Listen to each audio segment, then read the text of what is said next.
مر کیوں نہیں جاتے؟ اپنے تعلیمی سفر کے دوران مجھے اپنی تھیسس کے لیے خواتین کی جیل میں جا کر خواتین پر سروے کا موقع ملا۔ اس موقع پر وہاں خواتین سے میں نے کئی عبرتناک کہانیاں سنیں۔ یوں تو ہر کہانی اپنے اندر بہت سی حیرتیں اور اسباق لیے ہوئے تھی، تاہم ایک ادھیڑ عمر خاتون کی کہانی نے مجھے چونکا دیا، اور میں سوچنے لگی کہ دین سے بغاوت کرنے والی خواتین کس قدر مشکل زندگی کا شکار ہو جاتی ہیں۔ انسان بے دہانی میں ایسے ایسے کام کر جاتا ہے جن کی سزا کبھی ختم نہیں ہوتی۔ یہ کہانی میں قارئین کی اصلاح اور سبق کے لیے اسی عورت کی زبانی پیش کر رہی ہوں۔ میں نے جس ماحول میں ہوش سنبھالا وہاں مجھے ماں کا پیار نصیب نہ ہوا۔ میری ماں جنم دیتے ہوئے خالق حقیقی سے جا ملی تھی۔ ہم 3 بہنیں تھیں، میں سب سے چھوٹی تھی۔ والد صاحب نے ہمیں بہت محبت سے پالا۔ گھر میں صرف ہماری دادی اماں اور ابو ہی ہوتے تھے۔ جب میں نے میٹرک کیا تو میری بڑی بہنوں کی شادی ہو گئی۔ دراصل والد چاہتے تھے کہ اپنی بیٹیوں کی ذمہ داری سے جلد از جلد سبکدوش ہو جائیں۔ پھر ہماری زندگی میں ایک اور قیامت ٹوٹ پڑی۔ ہوا یوں کہ ہمارے والد صاحب ایک دن بازار جا رہے تھے۔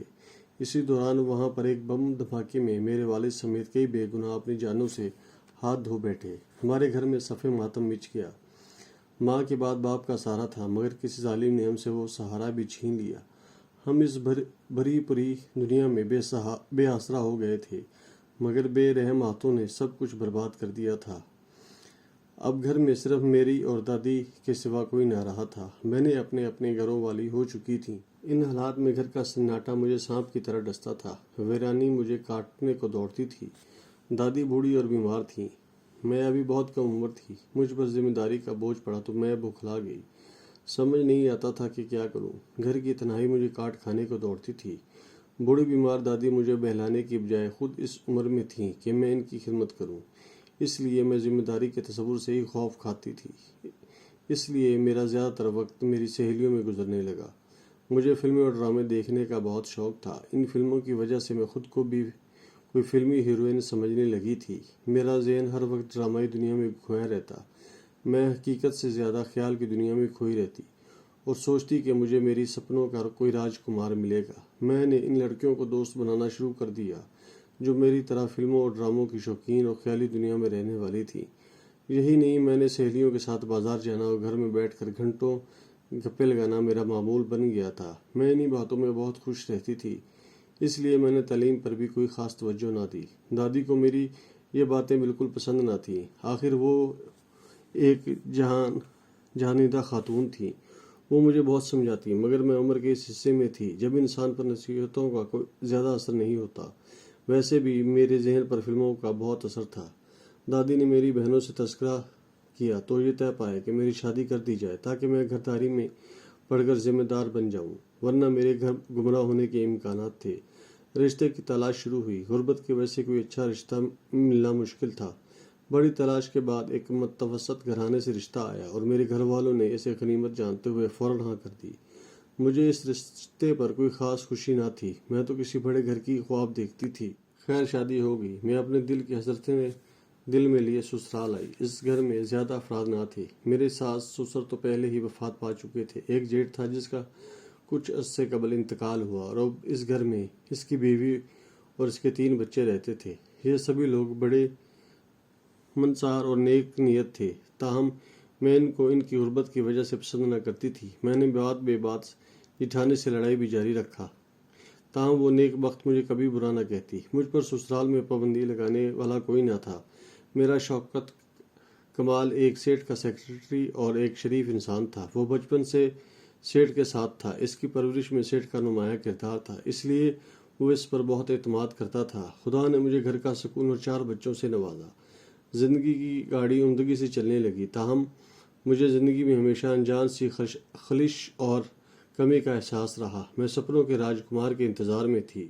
شوکت مجھے خوش رکھنے کی بہت کوشش کرتا، مگر میں اسے ہر وقت کھینچی رہتی، جس کی اسے کبھی سمجھ نہ آئی، تاہم اس نے کبھی مجھ سے گلہ نہ کیا۔ پھر ہوا یوں، ایک مرتبہ سیٹھ صاحب اپنے کنبے کے ہمراہ 2 ماہ کے لیے بیرون ملک سیر کرنے گئے تو وہ کوٹھی میرے شوہر کے حوالے کر گئے۔ اس لیے ہم 2 ماہ کے لیے اپنے 4 بچوں سمیت کوٹھی میں آ کر رہنے لگیں۔ ابھی چند دن ہی گزرے تھے کہ سیٹھ صاحب کا ایک نوجوان بھانجا، جسے سب پیار سے کامی کہتے تھے امریکہ سے آ گیا۔ وہ پاکستان میں چند ہفتے چھٹیاں گزارنے آیا تھا۔ اس کا قیام کوٹھی کے ایک حصے میں ہی تھا۔ ہم نے اس کی خوب خدمت مدارت کی۔ کامی کی شخصیت اور دولت مندی سے میں بہت مرعوب ہوئی۔ ویسے بھی ہم لوگ یورپ امریکہ سے آنے والوں سے بہت متاثر ہوتے ہیں اور اسی بات کا وہ لوگ فائدہ اٹھا کر ہمیں بیوقوف بھی بناتے ہیں۔ کامی بھی بڑا دل پھینک نوجوان تھا۔ گو اس کے مقابلے میں ہمیں شکل و صورت میں واجبی تھی، مگر وہ بہانے سے میری تعریف کرتا تو میں خوشی سے نہال ہو جاتی۔ میں نہیں جانتی تھی کہ وہ بدنیت شخص ہے۔ میں تو اس کی باتوں کو سچا جان کر اس کے قریب ہوتی جا رہی تھی۔ اسی دوران شوکت کو کسی کام سے 2 روز کے لیے دوسرے شہر جانا پڑا۔ اسی دوران کامی مجھ سے زیادہ ہی فری ہو گیا، یہاں تک کہ اس نے مجھے شادی کی پیشکش بھی کر دی۔ میں اس کو برو گرین پاسپورٹ ہولڈر نوجوان کی چکنی چپڑی باتوں میں آ گئی اور اپنے معصوم بچوں اور نیک دل شوہر کو بھی بھول گئی۔ کامی کی باتوں کا مجھ پر جادوئی اثر ہوا اور گویا میری دنیا ہی بالکل بدل گئی۔ مجھے یوں لگا جیسا کہ میں اتنے برسوں سے اسی خوشی کی منتظر تھی۔ پھر ہم کون سے انجان منزل پر چلنے لگے جس کا کوئی نام نہ تھا۔ ہم نے شوکت کو راستے سے ہٹانے کا منصوبہ بنا لیا۔ ہم نے سوچ لیا تھا کہ بچوں کو اپنے پاس نہیں رکھیں گے بلکہ کسی بورڈنگ اسکول میں داخل کروا کر کورٹ میرج کر کے امریکہ چلے جائیں گے۔ شوکت 2 دن بعد واپس لوٹ آیا۔ وہ معمول سے زیادہ خوش تھا۔ وہ میرے لیے میری پسند کے بہت سے تحائف بھی لایا تھا، مگر وہ کیا جانتا تھا کہ اب میری پسند بالکل بلکہ میری تو دنیا ہی بدل چکی ہے۔ مجھے اس کے لائے ہوئے سستے سے تحفے کہاں اچھے لگ سکتے تھے، اس لیے میں نے سرد مہری کا اظہار کیا۔ میں شوکت سے کھڑی رہتی۔ جب اس نے وجہ پوچھی تو میں نے طبیعت کی ناسازی کا بہانہ بنا کر ٹال دیا۔ اسی شام میں نے شوکت کو بے ہوش کیا اور کامی کے ساتھ مل کر اسے ایک ویران جگہ لے گئی۔ کامی نے وہاں ایک تیز دھار چھرے سے شوکت پر وار کر کے اسے موت کے گھاٹ اتار دیا۔ میں کامی کی باتوں کی وجہ سے اندھی ہو کر چپ چاپ سب کچھ دیکھتی رہی۔ میں نے لاش کو بوری میں بند کرنے میں کامی کی مدد کی۔ مجھے ذرا بھر بھی ترس نہ آیا۔ میرا دل پتھر کا ہو چکا تھا۔ ہم نے لاش کو گاڑی میں رکھا، ویرانے میں ایک گڑھا کھود کر اسے دفن کیا اور گھر واپس آ گئے۔ گھر آ کر جب میرے سر سے خون اترا تو میں بے اختیار رو دی، تسلی دی اور کہا کہ فکر نہ کرو، بہت جلد اچھا مستقبل ہمارا راستہ دیکھ رہا ہے۔ واقعی کو 2 دن ہی گزرے تھے کہ اتفاقاً سیٹھ صاحب واپس آ گئے۔ انہوں نے آتے ہی شوکت کے بارے میں پوچھا۔ میں نے کوئی تسلی بخش جواب نہ دیا بلکہ اس طرح ظاہر کیا کہ میں اس کی جدائی میں مری جا رہی ہوں۔ جب کئی دن گزر گئے تو سیٹھ صاحب نے FIR درج کر دی۔